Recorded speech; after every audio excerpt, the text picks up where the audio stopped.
Welcome to the Geek Homeworld. I am your host, Ed, aka Savage Tech Man. We talk sci-fi, TV, movies, superheroes, and all from a geek perspective. You can find us on Blogger, Google+, Twitter, Facebook, YouTube. We're everywhere. Join the Geek Homeworld.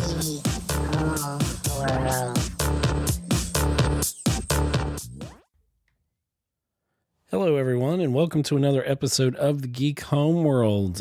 We are here at geekhomeworld.libsyn.com, on Twitter at Geek Homeworld, and we got a wonderful YouTube page, Geek Homeworld, and you can go over and like and follow Geek Homeworld on Facebook. We've got some exciting things coming in 2020, which we've finally arrived to, and heck, we're almost through the month. We're almost to February. And this episode is going to be our coming soon episode of films we're looking forward to in a geeky way, a geek kind of way, I guess, here on the podcast for 2020. So we're going to kind of zip through the list here, and we may talk about a few of them, but we're going to cover about 40-something films here, roughly, that you probably want to watch out for. And I want to welcome Scott Schreiber once again back to the podcast. Welcome. Thank you, Ed. Happy to be here. 2020 looks like it might be a good year. I mean, it kind of started off a little slow here. January is typically where, as I've said, bad movies go to die.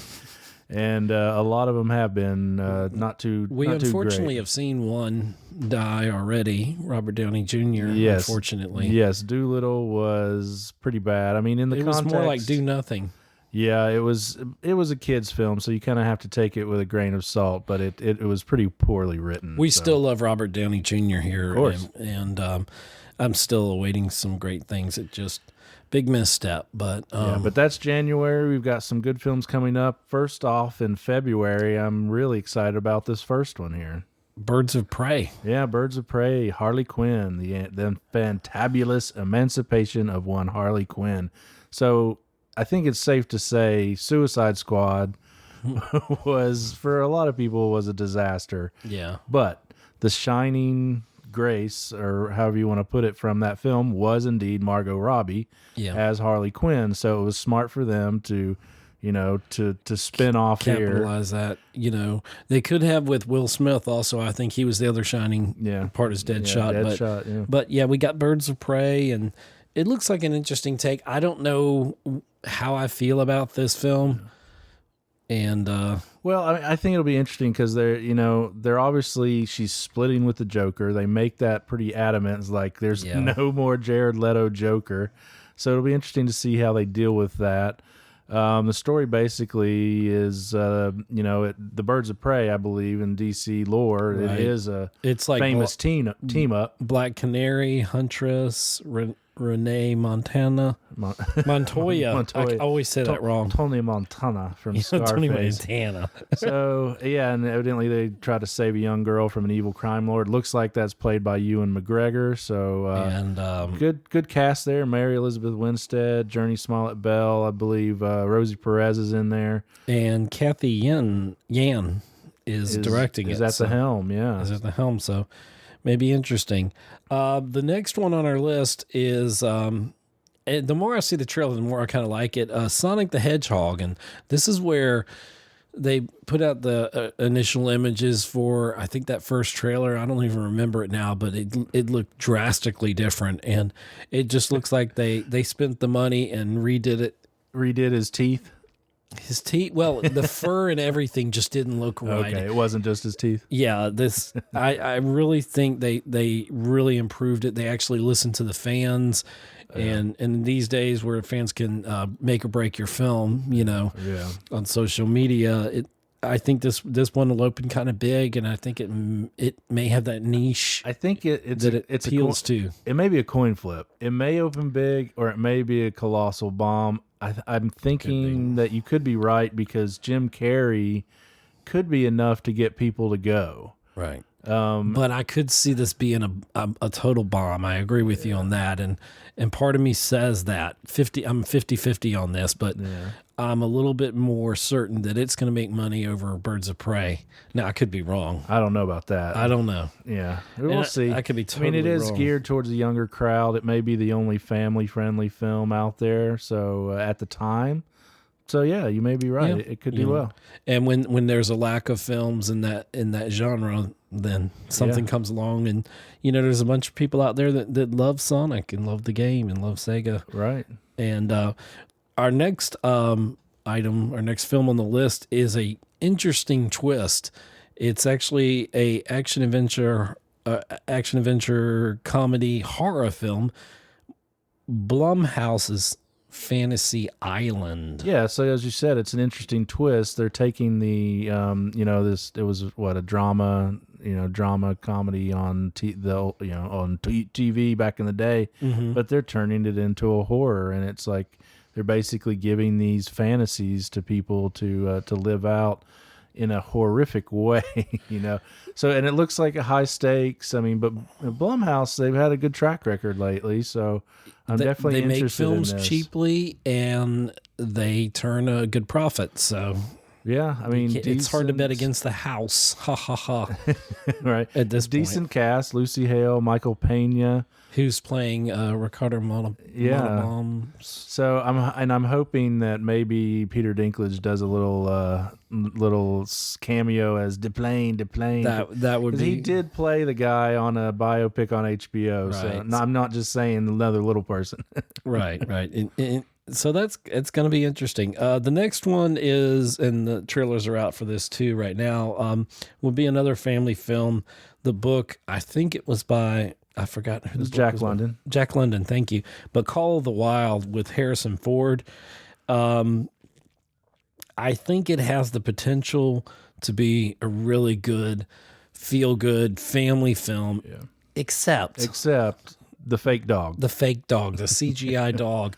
I mean, I like when he winks at him, but there's some things, obviously, you couldn't go down the waterfall with a dog, I mean, I'm sure there's ways to do it. They could put a dummy there or something. No, Pete'd be on your ass for that one. Yeah, totally. But it looks like it would be a good adventure. And so the next one that I'm interested in, coming out February 28th, is The Invisible Man. And this is a horror sci-fi thriller.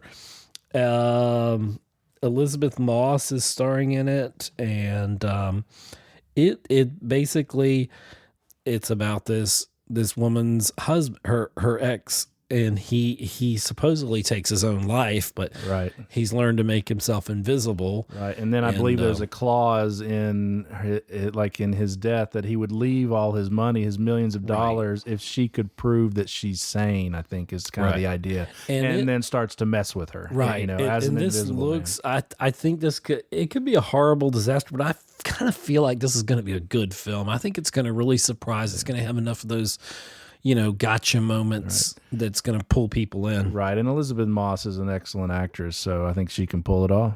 Yep. We're up to March now. That shows you I don't think 2020 at this point, it's early. So these dates, I wanted to say early on in the episode, everything is subject to change, and these release dates could get shifted around. Films could be on the list and not come out or get pushed back. So these early ones are more set in stone, but especially as we get along later in the year, there's going to be movies that just show up out of the blue or get pushed back. But here on March 6th, the big release there will be Disney Pixar's Onward.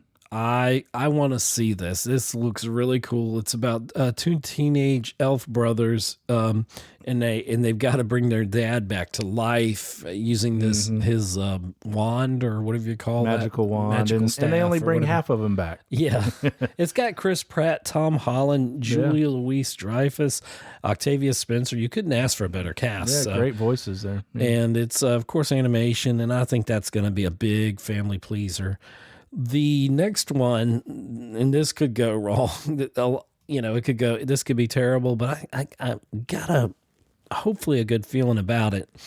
And it's based on a graphic novel. It's called Bloodshot, and it's starring Vin Diesel, and along with Isa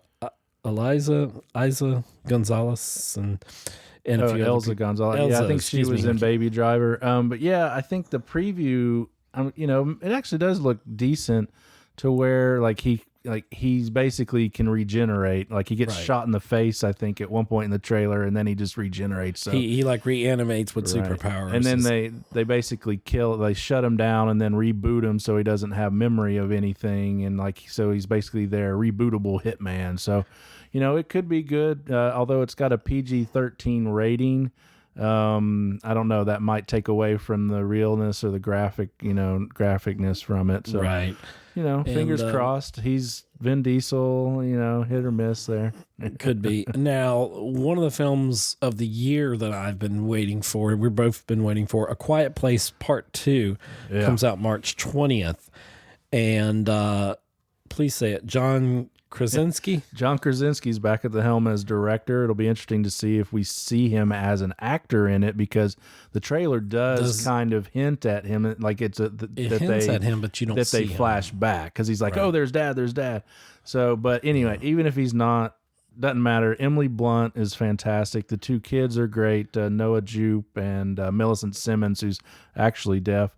And then the world expands. You've got Cillian Murphy and Jaimin Hunsu. He is going to be awesome. Yeah, I think that, the world expands, the cast expands. So looking forward to that. The trailers looks fantastic. And as I think, can lightning strike twice? I think it can. Like the world is so unique, and I love the first one. It was my number one film of that year. I loved it too, and from a sound mixer's perspective, certainly. Yeah. So I think that out of all of these movies that we're going to go over here, that's certainly in the top 5 of most anticipated. Yeah. Now maybe number 1. Another one that's going to, I think, open big and be big for Disney, and I'm excited to see it. Mulan. Yeah. And, it opens March 27th, and that's going to be a hit right there. Yeah, absolutely. That'll be... It could be $1 billion, if that's what we're doing now, $1 billion films. Disney is used to $1 billion films right now. So, directed by Nikki Caro. It even has a Jet Li appearance in here. But Mulan, it really, out of all the live action, or all these live action remakes, it lends itself to live action more so than any of these other ones they've done, because it's epic. You got the battles and the colors, all the deep reds and everything. Right. So I'm really looking forward to this. I think it will be fantastic. Disney will have a hit on their hands here with Mulan. Yeah, I just feel good about that one. Yeah. The next one, this movie has been pushed back so many times. New Mutants, and it was going to be the first of the Fox. It's the last of the Fox mutant films, and I think it's going to be part of the MCU.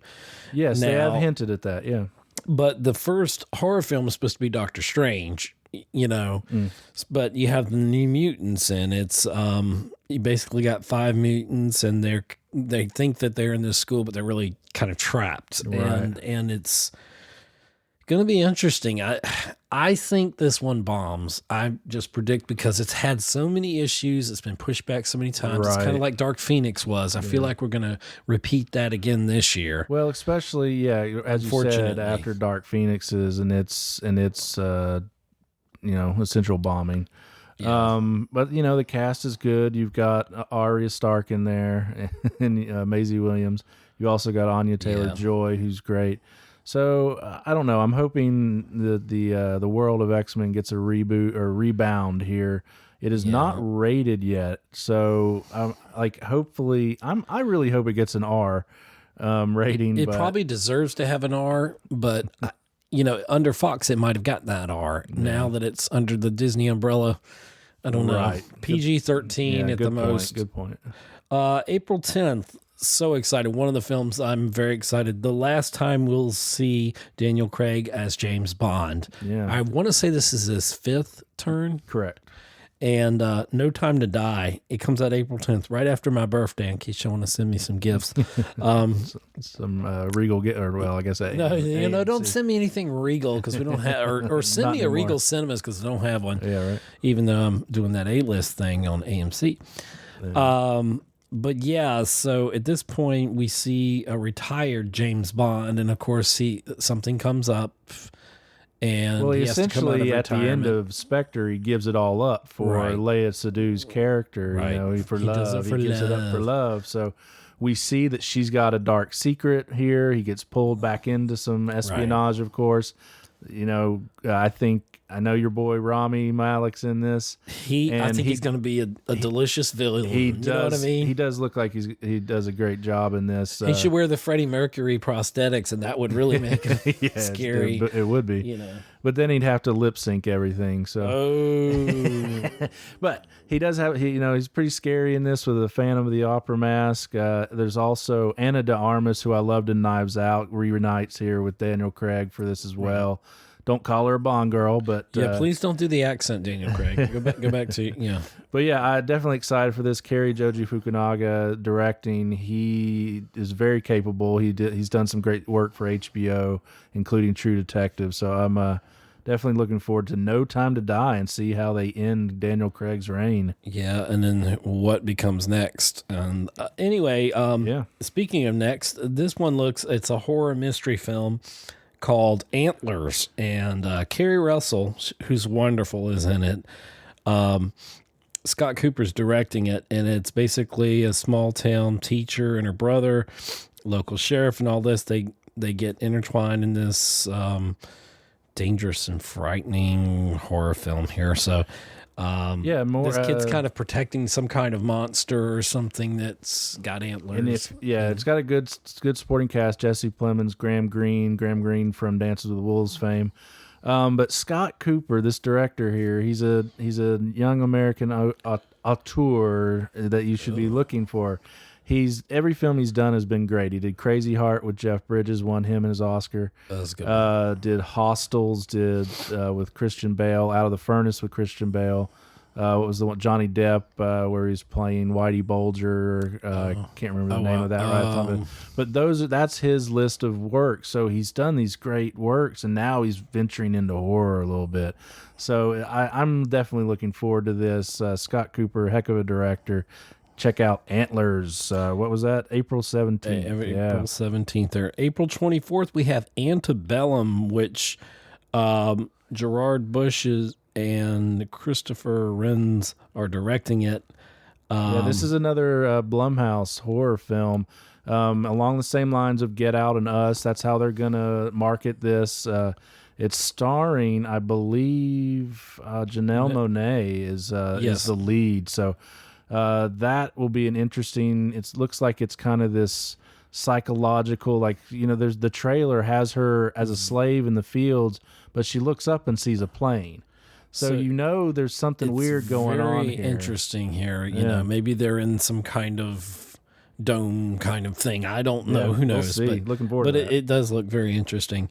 May 1st, we're going to hit get one of the favorite films, possibly $1 billion film. I don't know if it can do it, but I like the trailer. Black Widow. Black Widow, yeah. And I think $1 billion is kind of, yes, it's been done this year several times. Well, 7 times, I think. But I think that's a lofty goal. But I do too. I do think it can get there because people have wanted this movie for a long time. Yes, there's a lot. And having it, and Kate Shortland is directing it. So you got a female director.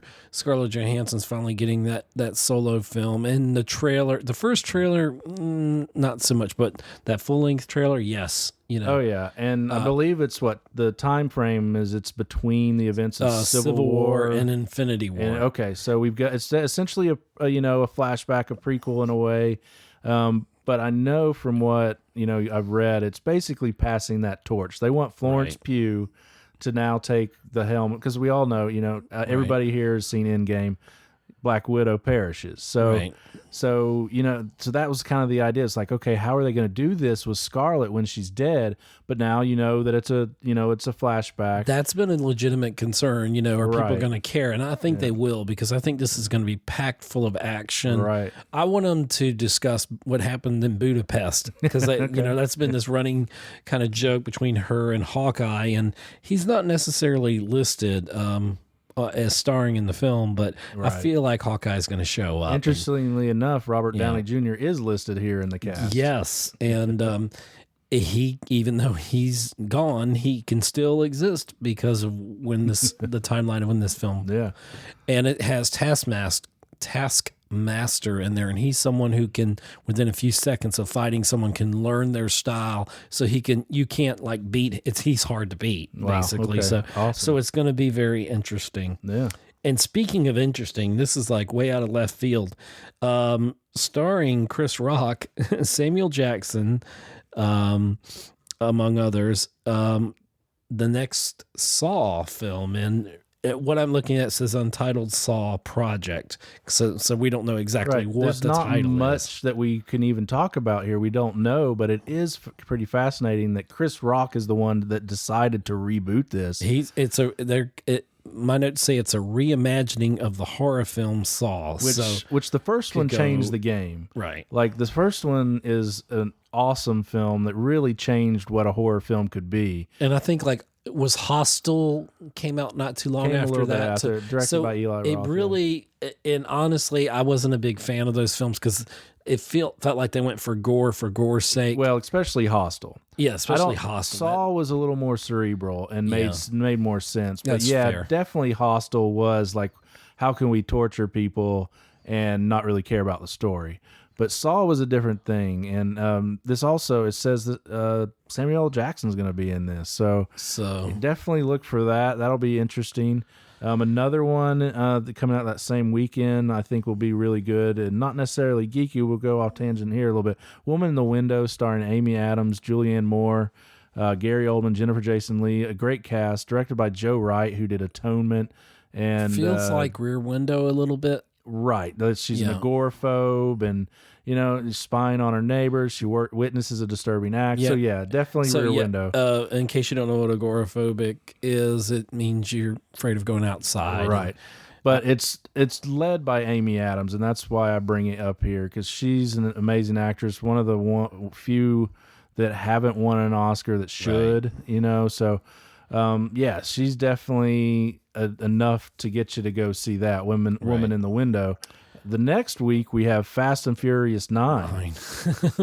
Okay. Which could be in space. I heard that rumor. It should be, right? At this point, it needs to be. But I'm enjoying those films. I loved the Hobbs and Shaw film. It was great popcorn. It was good. Fun. It was and fun. they have good chemistry.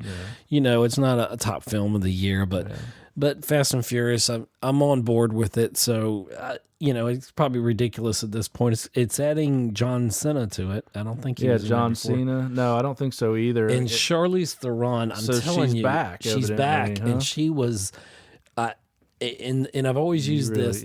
She was like deliciously evil. You know what I mean? When something is, she did like a villain so well. It's just like, oh my gosh, and so anyway, so we got another one coming out. We have Artemis Fowl coming out May 29th, which this one's been pushed back a bunch of times, and who knows, it may end up on Disney Plus.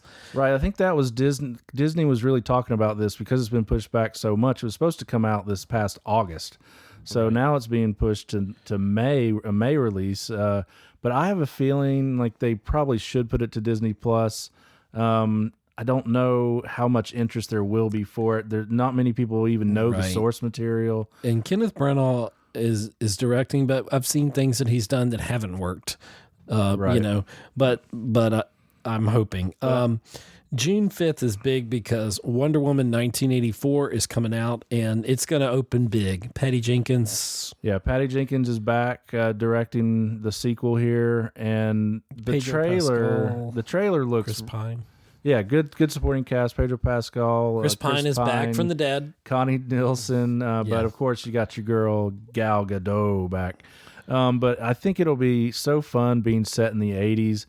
I was a little trailer, afraid. I love the trailer. Oh, with the music and everything. Yeah, and everything, and it just feels so 80s, and they're not shying away from that. They're putting it that front forward, and I think that's I was a little how you do it. Afraid that people may be sick of this whole 80s retro love, but it doesn't seem to be. So I hope it works. I think it will work. And at this point, it's been 3 years since the first Wonder Woman. Yeah. Captain America, the first Avenger. Anyway, they're very similar. Look it up. So the following week, June 12th.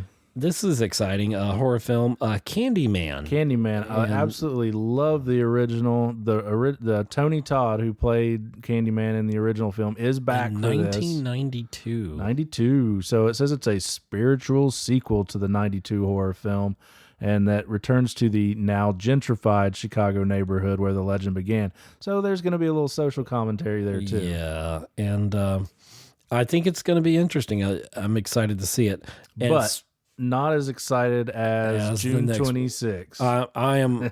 Take my money already. Take it 20 years ago or however long. Top Gun Maverick. Yeah. It's Tom Cruise and Flying jets. Wow. And he's actually doing it. I think that's a huge appeal to these movies that he does, doing his own stunts. I mean, and then they basically invented this elaborate camera system to be on the jets with them. And when we saw Gemini Man, was that correct? They showed a trailer before the film that showed like with the IMAX cameras and something that's never been done. So you're going to see angles in IMAX format that you've never seen from the cockpit, and it's going to be very awesome. And I really want this film to do well. Right. And they even got Iceman back. They got Val Kilmer back. Val Kilmer's back. Jennifer Connelly replaces Kelly McGillis, it looks like. And not the same character, I imagine. Tom Cruise, his flyboy probably left Kelly McGillis in the dust. So but John Hamm's also in this. I want to say Miles Teller. I'm guessing Miles Teller is probably Goose's son. Possible, yeah, and there's some points if we break down the trailer, where you can see they definitely do almost shot for shot in this first trailer that we saw. You have references to the volleyball game, you have references to him Maverick riding his motorcycle and the jets taking off, and so it's interesting, and it's gonna be great. Absolutely. Definitely looking forward to that. Another one that's not so much geeky. It's going to be a musical romance drama kind of thing, but I think it's going to be great. Directed by John Chu, In the Heights. Yeah, this is Lin-Manuel Miranda of Hamilton fame. Yeah. So I think this definitely has some potential to be a great summer hit. John M. Chu directed Crazy Rich Asians. And definitely in good hands there. Jimmy Smits is in it as well. I think it definitely could be a summer hit. So check out In the Heights. Speaking of another one that might be a hit, Free Guy with Ryan Reynolds and Taika Waititi. Yeah, and Jodie Comer. I said it right. You did finally. I'm learning. And also Jodie Comer, who's great in Killing Eve. This does look like an extremely fun movie where it's basically like these. He's inside a video game. He lives inside a video game. The violence around him is just so commonplace that it's, it doesn't faze anybody. One day he decides he's not a normal person and he fights back against a bank robber, and it looks like a lot of fun. Video game, no consequences. Not at all. Yeah.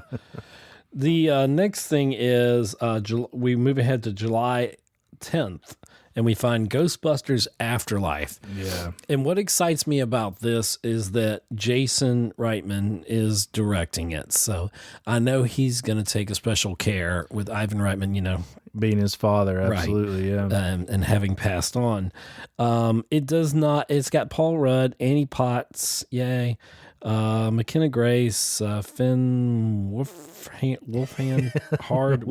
I can't see with these glasses. No, that's right. Finn Wolfhard. He's in Stranger Things and so we're still riding that 80s nostalgia kind of, wave there. And right, except it does look like it's set in modern day times, though. Right, it will be, and it's like the next generation kind of passing the torch, and the effects look good. Yeah. They can do effects now that are incredible. Yeah. So and in that trailer, I love the scene where they basically find the ghost mobile and I think Bill spin. Murray's going to show up at some point. Hopefully, and you would think with Jason Reitman, being at the helm, that he would get all the original ones back in some form, not necessarily for more than a minute or a cameo, but maybe better than what they did in the the Ghostbusters with Kristen Wiig, where those cameos felt kind of tacked on and unnecessary. And originally Ernie Hudson, who was in Ghostbusters,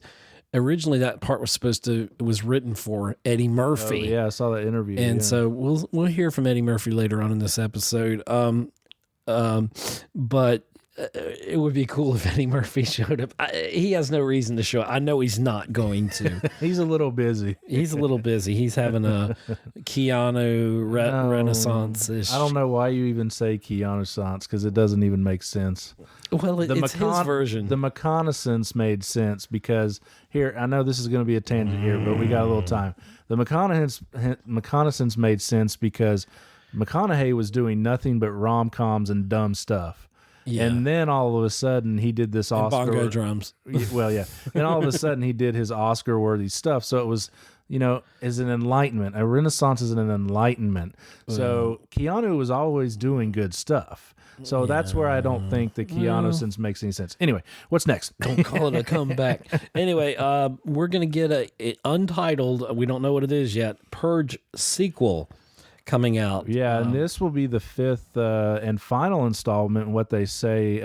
I think maybe they're going to end the film series because they've got the TV series now going. Right. So maybe they're transitioning, but I really like this this franchise. The first one was ingenious. The other ones may not be quite as good, but definitely curious to see if they really want this to be the final installment. It will, they want to maybe wrap it up as best they can. So looking forward to it. July 17th, we have probably one of the best films of 2020, Tenet. Yeah. By the masterful Christopher Nolan, starring Robert Pattinson, Elizabeth Debicki. Help me out if I Aaron Taylor Johnson and Kenneth Branagh, but the lead character is John David Washington, Denzel's son, that you should know him from BlacKkKlansman and other things.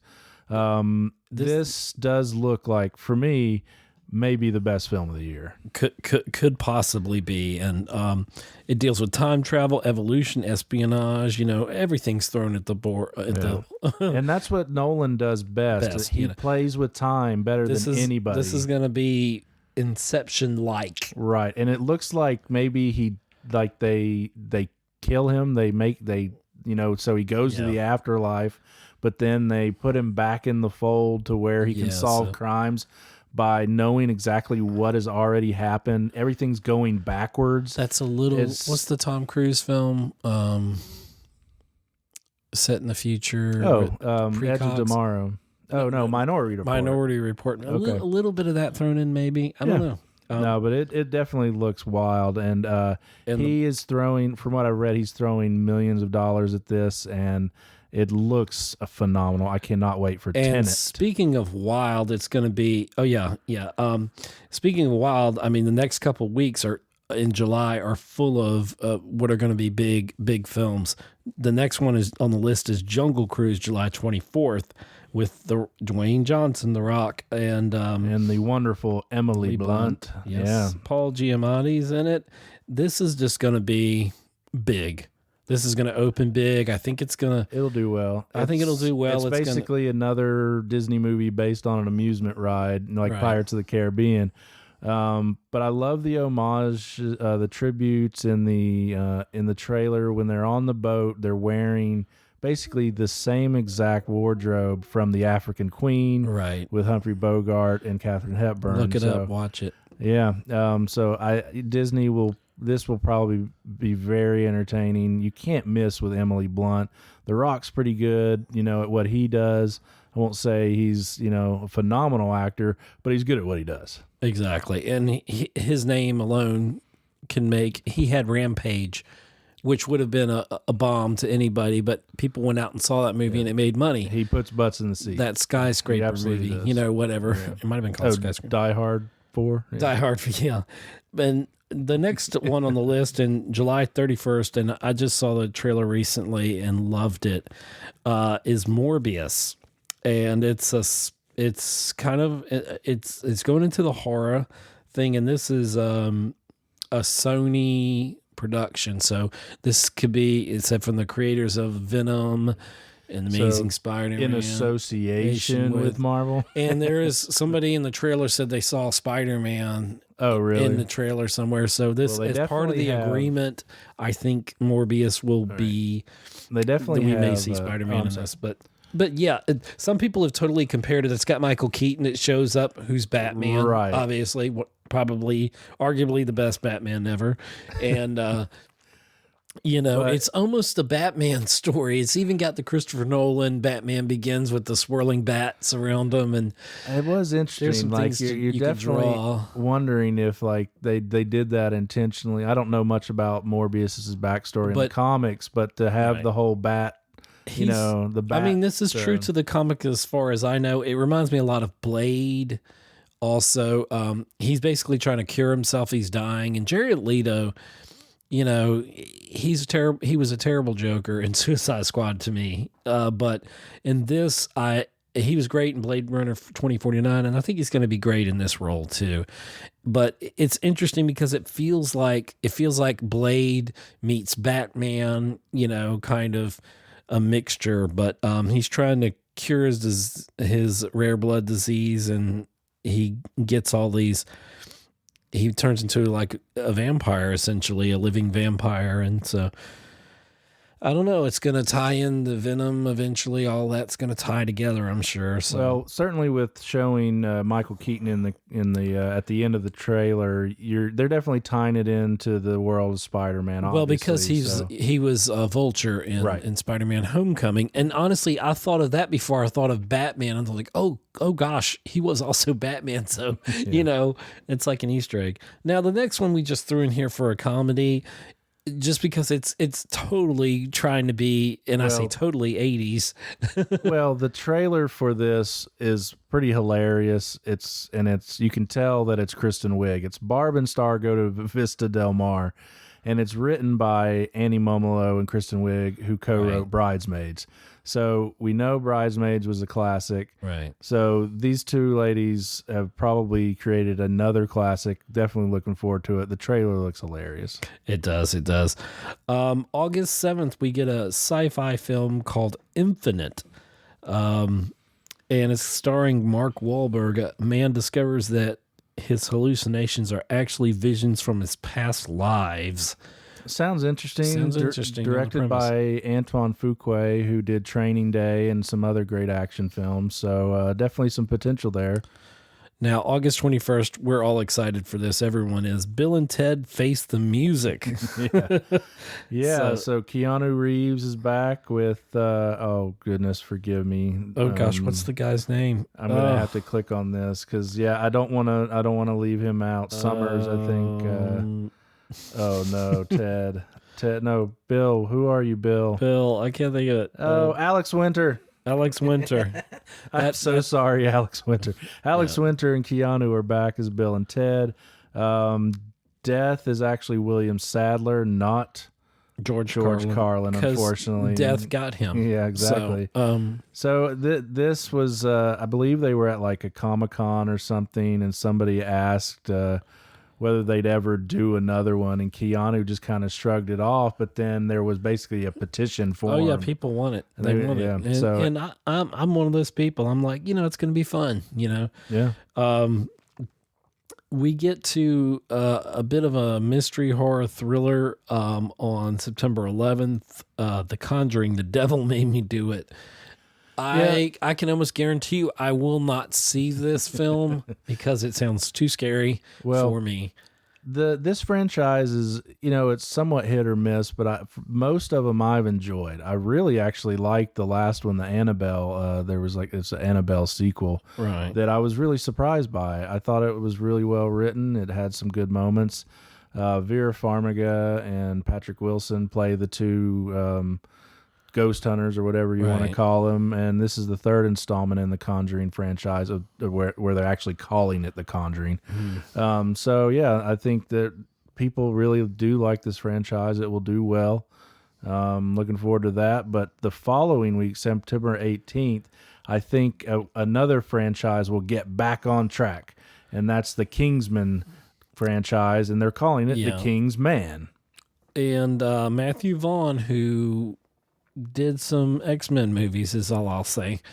Well, I mean, he did First Class. He did some really good X-Men stuff too. Yeah. But he didn't direct the second Kingsman, and maybe that was the problem. He directed the first one. I think Elton John, I feel like he directed it. He might have. Because he was in it. But this one looks interesting. It looks like they're going basically making it a prequel.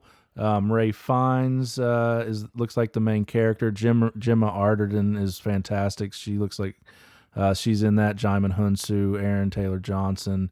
So I think that they do get back on track here after what was a disaster for the second one. So now, if you were a fan of The Sopranos, and if you weren't, there's something wrong with you. No. But The Many Saints of Newark is coming out September 25th, and it's supposed to be a look at the early years of Tony Soprano, directed by and Alan Taylor. Yeah, and Alan Taylor directed a lot of the episodes for HBO for The Sopranos, so it's nice to see him directing here. Obviously you can't have Gandolfini in this, Right. so they decided to do a younger Tony Soprano. It looks like Ray Liotta, John Bernthal, Billy Magnuson are in it. And the great Vera Farmiga again. Who was, so I mean, a stellar cast, and I really hope it's well done, because we feel like we need something more Sopranos, to feed that flame. right, and that doesn't happen much where HBO does, essentially goes and makes a film after their series and then releases in the theaters. So this could be a big movie. Yeah. Now, the next one, we're up to October 2nd, Venom 2. I think it's going to open really big, but I could see it going either way. I mean, the first one was a runaway success, even though for Sony. Critics didn't really care for it. Yeah, the fans, audiences ate it up. Showed up for it. And, I can almost guarantee Morbius is going to have some kind of in-scene trailer or some kind of tie-in into that, and I can see them both coming out within that time period close to each other. That they're probably gonna. Who knows? Maybe Venom will show up in the final scene. You can guarantee that Woody Harrelson, and forgive me, I'm drawing a blank on the villain. Who's the Venom's main? Oh my gosh. Is red. Bane. What? Oh, the red guy. Oh, you're talking about Carnage. Yes, Carnage. Carnage. Woody Harrelson. Yeah. And he will have to go crazy on this, because Carnage is a straight up like serial killer. He's like the worst of the symbiotes. And that was the post-credit scene for Venom. So, the assumption would be that this Venom 2 would center around that. Would be around Carnage. And, hey, if Spider-Man shows up at some point, that wouldn't be bad. I really don't want our Spider-Man tarnished by that, but that is part of Spider-Man lore. So part of the Sony agreement, we may see Spider-Man show up here. Or maybe he'll show up in just like a little scene. I don't think he's going to be in the film, but that has potential to be really big, and a lot of people want to see Venom versus Carnage. So we'll see. Yeah. October 9th, we have Death on the Nile, and that is following up of Murder on the Orient Express, directed by Kenneth Branagh and starring Kenneth Branagh as Hercule Poirot. So it's basically the Agatha Christie novel. They are making this a franchise, which I think is smart. Murder on the Orient Express did well in the box office. You can't go wrong usually with Kenneth Branagh. You're going to have Gal Gadot and Armie Hammer joining this cast. Which are stellar. And Rose Leslie, my favorite Game of Thrones character, Ygritte. You know nothing, Jon Snow. So she joins the world of Agatha Christie. Looking forward to that one. And I feel like there's going to be more films. It seems like there's not enough horror films in 2020 during the month of October, so I think this list is going to change somehow. Yeah, it's interesting that October 30th they don't even have any releases listed. Right, but the next on our list is The Witches, which is based on Roald Dahl's book, 1983 classic book, The Witches. Yeah. And it talks. It's a horror, fantasy, mystery, family comedy. It's like every genre. So right. I mean, and if you know who Roald Dahl is, that's Charlie and the Chocolate Factory, the BFG. So it's definitely imaginative worlds that he creates. Directed by Robert Zemeckis of Forrest Gump and Back to the Future fame. Good to see him back. Yeah, absolutely. Doing stuff. Anne Hathaway, Stanley Tucci, Octavia Spencer, Chris Rock, just to name a few. Yeah, good cast. Stellar cast.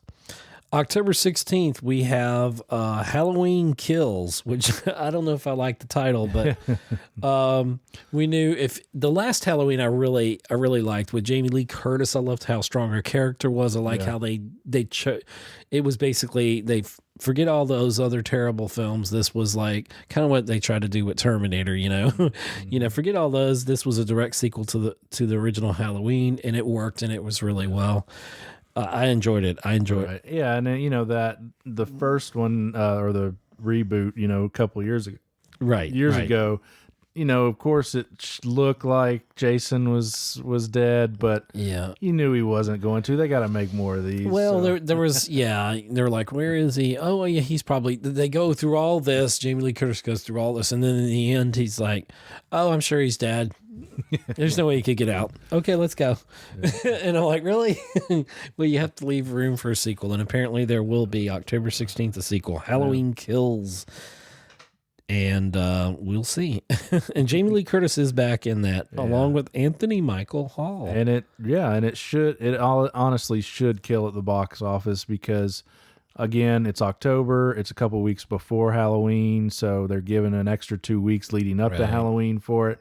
Doesn't look like it has much competition, so expect big things for Halloween Kills. We also have G.I. Joe, and I have two possible titles here. One source says Ever Vigilant. The other one calls it Snake Eyes. And I hope it's Snake Eyes, because he was always the coolest character, I thought. He's one of the coolest, yeah, definitely. And so... we'll see. I don't really have much to say about that one, but no, it's just another G.I. Joe film. Which God, it's been what 10 years? Probably, yeah, since we've had one. This is going to be probably one of the biggest films of the year.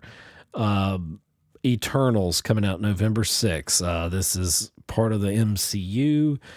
Angelina Jolie, Richard Madden, Salma Hayek, Kumail Nanjiani. That's pretty good. You did it.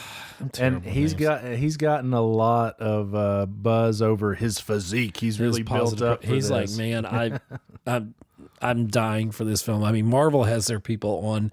Like, if you want to get fit, you need to star in a Marvel film because they, somebody said, and I don't know if it was Kamal or not, but they had a birthday party, and then somebody was bringing to the set, they were bringing a cake, and they went and replaced it with like a fruit tray or something, cake or something like that. And they're like, no, you can't cheat. You've got to, maintain your physique for this. But Eternals there's some people that really love this, but this is Marvel once again reaching in for their Guardians of the Galaxy and pulling that out of almost the relative unknown, of early comics. Yeah, because I'm not that familiar with it, no. And I want to say Jack Kirby wrote the original, cool. Eternals. So this is going to span over 1,000 years. So there is so much possibility.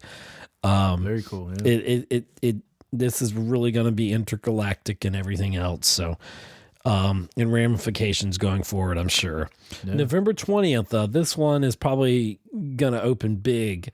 Godzilla versus Kong, and this has been in the works for a long time, and even though what was the last one? I forgot the name of it. Godzilla King of the Monsters did not do as well as they thought it would do, and But I really liked it because they brought in all of the classic monsters, over the top, Ghidorah and Mothra. But how else would you do it, right? Yeah, exactly, and especially when you're trying to build up this battle here between Godzilla and Kong. So definitely looking forward to that. That should be pretty epic. Yeah, I think it's going to be just off the chain kind of crazy. Right. And you're basically bringing those actors and those two worlds together because they were definitely separate entities, and now they get to clash. So looking forward to it. And there's this one that's coming out called Raya and the Last Dragon. It's an animation, family, comedy, fantasy musical. Yeah, from Disney. Yeah. So that's going to be their big release for Thanksgiving. It's with Aquafina. Yeah, yay, Aquafina, and I don't know too much about it, but it's Disney, and it's hard to bet against Disney on anything. We got spoiled this year. When you include Rise of Skywalker, we had 7 films from Disney that made over $1 billion, and that they may have a down year by their standards. By their standards, that may be something we never see again. If none of these films hit $1 billion, if no film hits $1 billion in 2020. I don't think it's a bad sign necessarily. We just had so many good films that fans wanted. Right. And they paid their money, and they went back and saw it again and again and again. Anticipatory, that people wanted to see Endgame, wanted to see Star Wars, wanted to see Frozen 2, and mostly anticipation, yeah. And the next one, and you said it was a clever title, and I didn't realize it till I read it. But coming to number 2, Coming to America, and coming out in December. I think this is gonna open big. Eddie Murphy, James Earl Jones, Wesley Snipes, Leslie Jones. It's gonna be right, and so much Arsenio Hall. So yes. they've gotten most everybody back. The premise here is Akeem learns he has a long-lost son in the U.S. and must return to America to meet the unlikely heir to the throne of Zamunda. So it's, there's definitely going to be some parallels. Before there was Black Panther on the big screen, there was Coming to America. And this is whatever Renaissance Edisance or whatever Eddie Murphy Assance. Oh my goodness. Whatever. Just give it up. Give it up. Yeah, it's not working. I think it's going to open big. I agree that it's great to see him back. With Dolomite Is My Name this past year. Was wonderful. Basically, ushered him back into the limelight. Mm-hmm. He hadn't really done anything that big or gotten much recognition since maybe Dreamgirls before that, which was 10 years ago. So it's nice to see him back. We have this. He's working on Beverly Hills Cop sequel. So, and he had that great episode of Saturday Night Live that really just resonated fantastic with people. So Eddie's back, and we can't wait. Next, here's another film that we can't wait, and hopefully this will be good. With Timothy Chalamet in it. Let me say the names. Thank you. Yeah, Timothy Chalamet. Chalamet, they changed it, I guess. Rebecca Ferguson, Zendaya, and Jason Momoa. We're talking about Dune. Yeah, Dune, the classic Frank Herbert sci-fi novel that was famously directed by David Lynch back in the day. I think around 1984, early 80s, and it had Sting in it. That's how I remember, because I was a big Sting Kyle fan. MacLachlan, I think. Yeah, and some others. But this is directed by Denis Villeneuve, who did the Blade Runner 2049. So it's in good hands. It's in very good hands. So fingers crossed. Looking forward to this Dune remake. Yeah, absolutely. A very good, famous video game, and this film has been pushed back, which makes me worry, but it's coming out in December of 2020, Uncharted, and it's basically, this is going to be a prequel to the video game starring Tom Holland and Mark Wahlberg. Yeah. So we're going to see a lot of Mark Wahlberg in 2020. Yeah, directed by Ruben Fleischer, who did the Zombieland movies. So, and it's Holland's going to be the younger character of Drake, and it's going to show you how he came to meet and befriend Sully. So it's, if you played the game, one of the best PlayStation games that was out there. Yeah, there's a big following for that, so the movie could do really well. It could, but video game adaptations don't always work. Right. We'll see if Sonic is a sign of the times. The first test, good or bad. Yeah. On Christmas Day 2020, we've got The Last Duel. This is a drama, and starring who's the cast in this? We've got a stellar cast. We've got Adam Driver, Jodie Comer of Killing Eve fame, and then Matt Damon and Ben Affleck, the buddies there. They're back in a film together. And Matt Damon could use a hit. Since his comedy, Mission to Mars or whatever it was. Well, I mean, he's pretty successful no matter what. I know. But the director is interesting too. It's Ridley Scott. Yeah. And the premise is King Charles VI declares that Knight Jean de Carouge settle his dispute with his squire by challenging him to a duel. Not much of a plot there, but The cast is promising. Obviously, with Ridley Scott, it's going to be epic. So looking forward to that on Christmas Day. And then there's one other one that we know of for Christmas Day that could be really good. And what's that? It's a sci-fi action film called The Tomorrow War. And it's a man is drafted to fight in the future war where the fate of humanity relies on his ability to confront his past.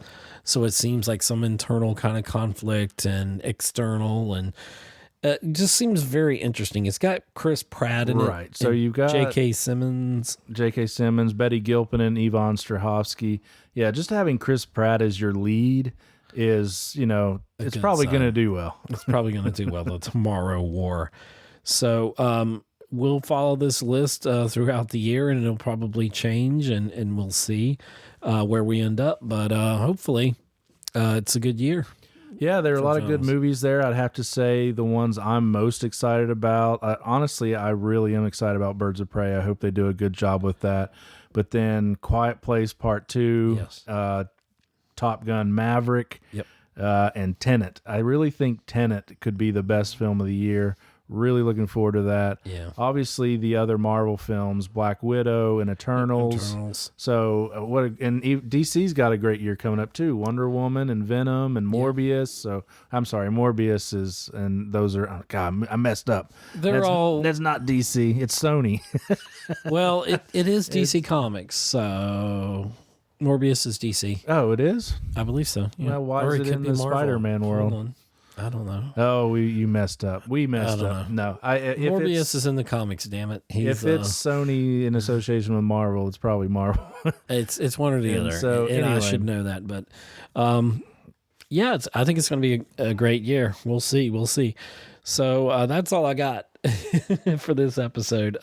Thank y'all for listening. Thank you, Scott Schreiber, for joining me once again. Of course, no problem. And as we talk about film, and we'll be talking about a lot of film this year on Geek Homeworld. And it's Ciucevich, your host. Check us out, and thank you for listening. Bye-bye. Thanks for listening to another episode of the Geek Homeworld with your host, Savage Tech Man. You can find us on Libsyn, Google+, follow and interact with us on Twitter, like us on Facebook, listen to us on iTunes and leave a review, subscribe to us on YouTube, read our thoughts on Blogger. See you again on the Geek Homeworld.